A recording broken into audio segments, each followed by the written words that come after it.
नमस्कार, आप देख रहे हैं रिप्रेजेंट इंडिया न्यूज़ और मैं हूं मनीषा श्रीवास आपके साथ। प्रगत कुशल प्रकल्पग्रस्त प्रशिक्षणार्थी स्थायी नौकरी की मांग को लेकर कर रहे हैं पिछले 15 दिनों से महानिर्मिती कंपनी के खिलाफ कोराडी में भूख हड़ताल। 15 अगस्त 2024 को महानिर्मिती कंपनी में कार्यक्रम आयोजित किया गया है, जिसमें ऊर्जा व राज्य के उप मुख्यमंत्री देवेंद्र फडणवीस शामिल होंगे। लेकिन देखना यह होगा कि क्या ऊर्जा मंत्री व उप मुख्यमंत्री इस कार्यक्रम में शामिल होने से पहले हड़ताल पर बैठे प्रशिक्षणार्थियों की समस्याओं का समाधान निकालेंगे या नहीं। हमारे रिप्रेजेंट इंडिया न्यूज़ ने प्रगत कुशल प्रकल्पग्रस्त कृति समिति के पदाधिकारियों व सदस्यों से बात की। आइए देखते हैं हमारे रिप्रेजेंट इंडिया न्यूज़ की यह खास रिपोर्ट। नोकरी आमच्या हक्काची नाही कुणाच्या बापाची, नोकरी आमच्या हक्काची नाही कुणाच्या बापाची, नोकरी आमच्या हक्काची नाही कुणाच्या बापाची। प्रकल्पग्रस्तांना न्याय मिळालाच पाहिजे, प्रकल्पग्रस्तांना न्याय मिळालाच पाहिजे, प्रकल्पग्रस्तांना न्याय मिळालाच पाहिजे। हम अपना हक मांगते हैं, नहीं किसी से भीख मांगते, हम अपना हक मांगते हैं, नहीं किसी से भीख मांगते। अच्छी कशी देत नाही, याच्याशिवाय राहत नाही, अच्छी कशी देत नाही, याच्याशिवाय राहत नाही। नमस्कार, मी आकाश चंद्रबांजी मोजे, प्रकल्पग्रस्त कृती समिती याचा अध्यक्ष। गेल्या 15 दिवसापासून आम्ही या आंदोलनाला बसलेलो आहे। आमच्या 3 पोरांची प्रकृती एकदम खराब झालेली आहे, तरी या महानिर्मिती कंपनीचे अधिकारी पदाधिकारी हे आमच्याकडे डुंकूनसुद्धा पाहत नाही आहे। आणि माननीय इथले खाजगी नेते जे आहे, स्थायी नेते जे आहे, त्यांनीसुद्धा आमच्याकडे डुंकून पाहिलेलं नाही। आज आमच्या पेंडॉलला माननीय श्री केदार साहेब, तसेच टेकचंदजी सावरकर साहेब, आमचे इथले सरपंच रत्नदीप भाऊ रंगारी भाऊ, त्याच्यात राजेश भाऊ रंगारी आणि जाधव साहेब, प्रकाशजी जाधव साहेब, अभिजितजी वंजारी साहेब, श्यामकुमारजी बर्वे साहेब, तसेच लेकुडवाडे मॅडम यांनी भेट दिली। हे म्हणाले की आम्ही 1-2 दिवसात तुम्हाला मुंबईला बोलून तुमची मीटिंग लावतो, तरीही आत्तापर्यंतसुद्धा आमची मीटिंग लागलेली नाही। 15 दिवसपासून आंदोलन सुरू आहे। कंपनीचे कोणतेही अधिकारी, वरिष्ठ अधिकारी आले का तुमच्याच भेटायला? नाही आले साहेब, अजूनही नाही आले। त्यांना फक्त हेच खुर्चीवर बसून त्यांना थंडी हवा घ्यायची आहे। आम्ही इथे मरून राहिलो तरी आमची त्यांना काळजी काहीच नाही आहे। आणि ते वारंवार आम्हाला पत्रव्यवहार करून आले की तुम्ही उपोषण सोडून द्या, उपोषण सोडल्यानंतर आम्ही तुम्हाला तुमची मीटिंग लावून देतो। त्याच्या आधी आमचं 25 दिवसाचं उपोषण झालं, त्याच्यामध्ये सुद्धा त्यांनी काही केलेलं नाही। एक पत्र दिलं होतं 15 दिवसात तुमचं काम करून देतो, तरी आज 7 महिने उलटून गेले तरी आमचं काम केलं नाही। आम्हाला या कंपनीवर विश्वास राहिलेला नाही। आज आमचं काही इथे बरं वाईट झालं तर याची जिम्मेदार ही सरकार आणि कंपनी राहील, असं मी सांगू इच्छितो। तुमची कंपनीकडून काय अपेक्षा आहे? त्यांनी काय तुम्हाला लिहून द्यायला पाहिजे की काय अपेक्षा, काय मागणी करणार तुम्ही? मुख्य मागणी काय आहे? मुख्य मागणी एकच आहे, जशा आमच्या जमिनी घेतल्या होत्या तशी त्यांनी आम्हाला नोकरी द्यावं। 1975 पासून आमच्या जमिनी त्यांनी घेतल्या, 75च्या आधी 1975ला प्लॅन उभारला, तिथे आमचेच वडील आजोबा यांनी काम केलं, घाम गाळला, तो प्लॅन उभा केला। त्याच्यानंतर आमच्या जमिनी घेतल्यानंतर आम्हाला म्हटलं होतं की तुम्हाला तंत्रज्ञान ही नोकरी देईल। अद्यापही आता 14 वर्ष आमचे प्रशिक्षण झाले तरीसुद्धा आम्हाला काही यांनी स्थायी नोकरी दिलेली नाही। कंपनीचं म्हणणं आहे की औरंगाबाद खंडपीठचे जे आदेश आहेत त्याप्रमाणे आम्ही कारवाई करत आहोत किंवा करणार, तुम्ही काय म्हणणार आहे? तुम्ही असा कुठलाही आदेश नाही। 2005 मध्ये जे विद्युत मंडळ होतं त्याच्या 3 कंपन्या झाल्या, पारेषण, वितरण आणि जनरेशन। आणि 3ही कंपन्यामध्ये आधी मंडळ होतं आणि मंडळाची जे जागा होती जणकोची, त्या आमची जमीन घेऊन मंडळाने घेतली होती, पारेषण आणि वितरणने नव्हती घेतली। आज आमची हेच मागणी आहे की आमच्या जमिनी तुम्ही घेतल्यात, तुम्हीच आम्हाला नोकरी द्यावं। असा औरंगाबाद हायकोर्टाचा कोणताही निर्णय नाही आणि आम्हाला लागू होत नाही तो निर्णय। आता शेवटचा तुमचे काय इशारा आहे? कंपनीला काय इशारा देणार? म्हणजे समोर 15 दिवसपासून तुम्ही आज कर्मचाऱ्यांची तब्येत खालवली आहे, हॉस्पिटलला भरती आहे, काय म्हणणार? आजपर्यंत आम्ही शांत बसलो होतो, शांत स्वरूपाचं आमचं आंदोलन चालू होतं। आज आमच्या पोराला, एक राजकुमार सोनेकर नावाचा पोरगा आहे, त्याला मेओमधनं आपल्या नंदिनी हॉस्पिटलला नेलं, तिथे त्याची भरपूर प्रकृती खराब झाली. त्याच्यानंतर आता ॲलेक्सिस हॉस्पिटलमध्ये नेलं, त्याला दीड लाख रुपये लागून गेले, तरी त्यांना बरं होऊन नाही राहिले. ते आज असेच आमचे पोराची तब्येत हलवली तर आम्ही येणाऱ्या 3 दिवसात एवढं उग्र आंदोलन करील का याचा विचार ही महानिर्मिती करू नाही शकेल किंवा हे प्रशासन नाही करू शकेल. याचा त्यांनी दखल घ्यावी.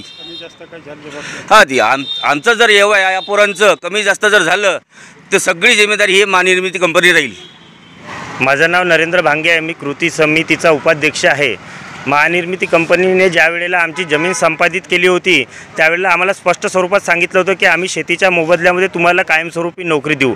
परंतु त्यांनी आता आम्हाला सांगत आहे की औरंगाबाद खंडपीठाचा निर्णय असल्यामुळे तुम्हाला परीक्षा द्यावं लागेल आणि आम्हाला फक्त प्रशिक्षणार्थी म्हणून घेतलेला आहे. पण औरंगाबाद खंडपीठाचा निर्णय हा लोकसेवाची जी भरती होती त्याच्यासाठी दिलेला होता आणि महानिर्मिती कंपनी हे लोकसेवा भरतीमध्ये येत नाही. कारण महानिर्मिती कंपनी आमच्या शेतीवरती करोडोचं प्रोडक्शन उत्पन्न करून विकून करोडो रुपये पुन्हा कमवतात. म्हणून औरंगाबाद खंडपीठाचा निर्णय महानिर्मिती कंपनीला लागू होत नाही आणि औरंगाबाद खंडपीठाचा निर्णय सांगून महानिर्मिती कंपनी आमची दिशाभूल करत आहे. ज्या स्वरूपात आमची शेती घेतली होती त्याच स्वरूपात महानिर्मिती कंपनीने आम्हाला कायमस्वरूपी नोकरी द्यावी.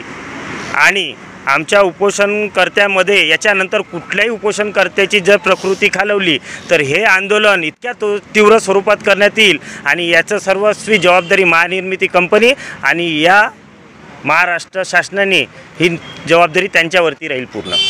मी हेमंत मुसळे, प्रकल्पग्रस्त प्रशिक्षणार्थी. गेल्या 15 दिवसापासून आम्ही आमरण उपोषणावर आहोत, परंतु प्रशासनाला आणि शासनाला आमची अजूनही कुठलीही दखल घेतली नाही. आम्हा प्रकल्पग्रस्तांच्या बाबतीत शासन आणि प्रशासन इतकं उदासीनता का दाखवत आहे मला अजूनही कळत नाही.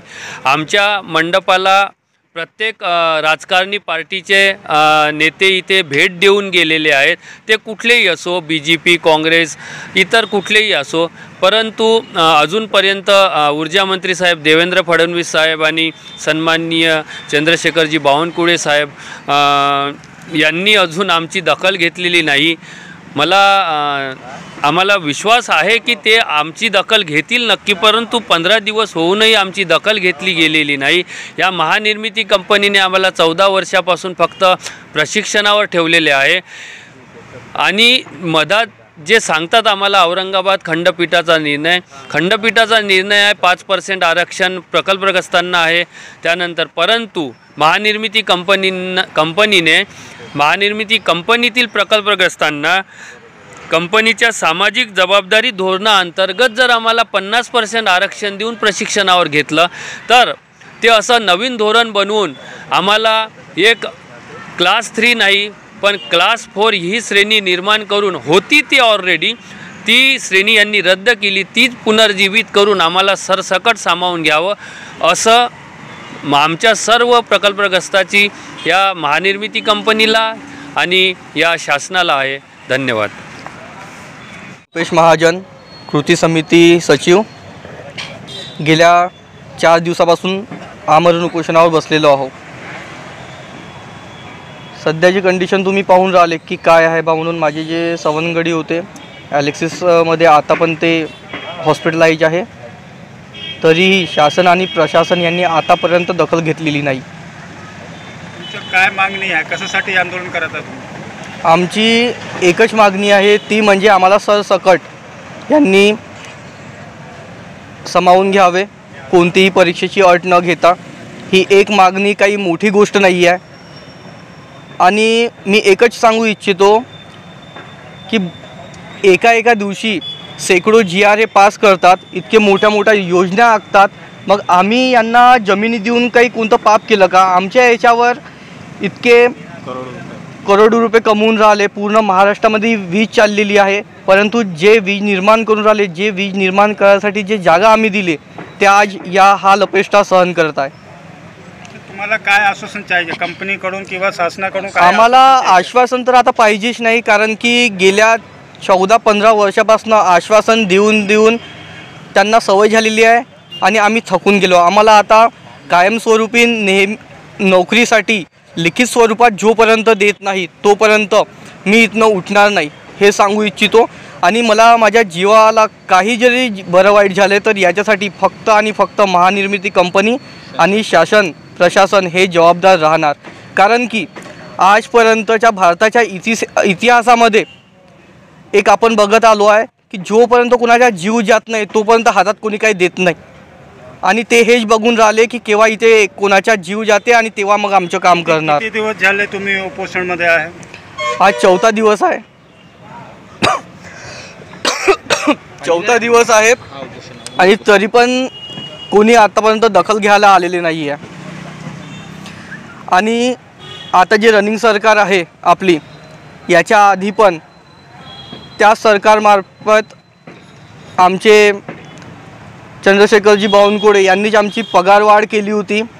तर मी त्यांना विनंती करतो की आता जे आहे त्यांना सर्वच माहीत आहे की मुलांवर काय घडत आहे काय नाही. तर ऊर्जा मंत्र्यांना विनंती करून आम्हाला ज्या श्रेणीमध्ये होऊ शकते आम्हाला फक्त कायमस्वरूपी नोकरी द्यावे ही आमची विनंती आहे.